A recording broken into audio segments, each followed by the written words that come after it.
We also will gather in India next year. Many of you joined us in 11-11-11, which Spirit Voyage and Golden Bridge put together. And this year we're very happy to announce that we will be also joining with Spirit Voyage and gathering for an immersion February 1 through 23 in 2013. And following that will be a level 2, also in Rishikesh.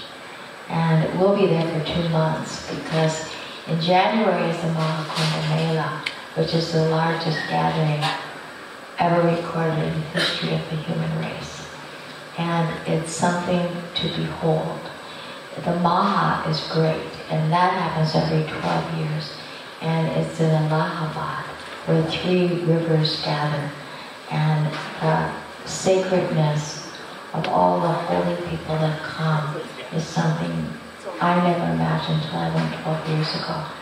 I remember sitting with a yogi who had come down from a cave for 7 years, for 12 or 40 or some years. I don't even know when he saw people before that. But he came down and he had a leopard skin. I know we're veggies, but he had a leopard skin on. That was his clothes. And he was like this. The guy just saw the unseen. And you walk around and you see all these people and participate with him and chanting and eating. And it's just something to behold. And it lasts for 6 weeks. January 29th is one of the most auspicious gatherings that they come together in sacredness, and it's every faith that comes together in this. It's a riverbed. It's amazing. 60 million people. How does that work without security and police and everything? It works. You just walk. You have little camps. It's so magical.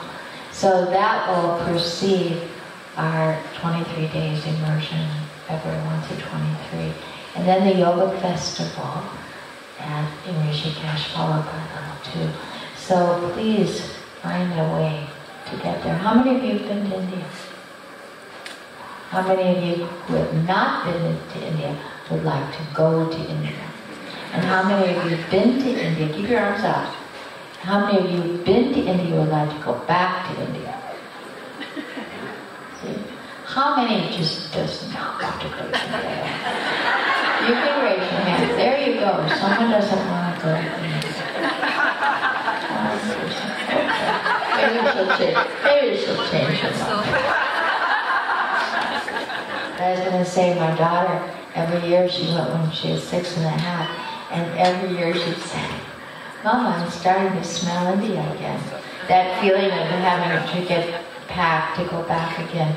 And when you think of India, it's one of the first things you think is the scent, the cross of every imaginable scent that's merged as one. India is something that once it gets under your skin, you can't stop thinking about it, and you have to get back. And for many of you, perhaps who haven't gone or have already gone, it's because that's your calling, that's what's your reincarnation. Most of us came from there. You just didn't drop out of nowhere and all of a sudden start doing yoga, especially Kundalini yoga. You've done it before. It's such an old remembrance. It's a feeling of coming home. And you know your first class that this is it. It's so beautiful. And to go back to the foot of the Himalayas in Rishikesh, where from there going north into Tibet is where all of this came from. It's such a remembrance. So the idea that we can't even say God in public schools. You start examining a lot of things. You don't have to dislike, but you see the possibility of a bigger universal scope of consciousness. And where we as teachers and as yogis are obliged and bound and dutiful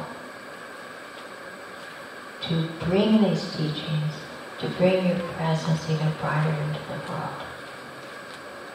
Because we go through many airports all over the world, And so you see across culture in airports, you really see how asleep most people are. Just like we were. And then you see the possibility of the awakening. And it's happening everywhere. In your workplace. Every place we go, we introduce, what do? You did that. Oh, wow. I heard yoga, but I couldn't do it. I'm too this, that. No, you can do Kundalini. Anyone can do Kundalini. You just sit, you do it the best you can. And it could be a beginning of a whole new life for them. So there was a gospel song I used to sing because I was raised Christian, and it's This Little Light of Mine. You know that song? I'm going to let it shine. Hide it under a bush no more. I'm going to let it shine all the time. And so as we leave here in closing ceremony, midday, and make our way home, let your light shine. Don't put it under a bush. If you're not a teacher, become a teacher, because that's probably the biggest offering you can give to the world, is as a Kundalini of a teacher.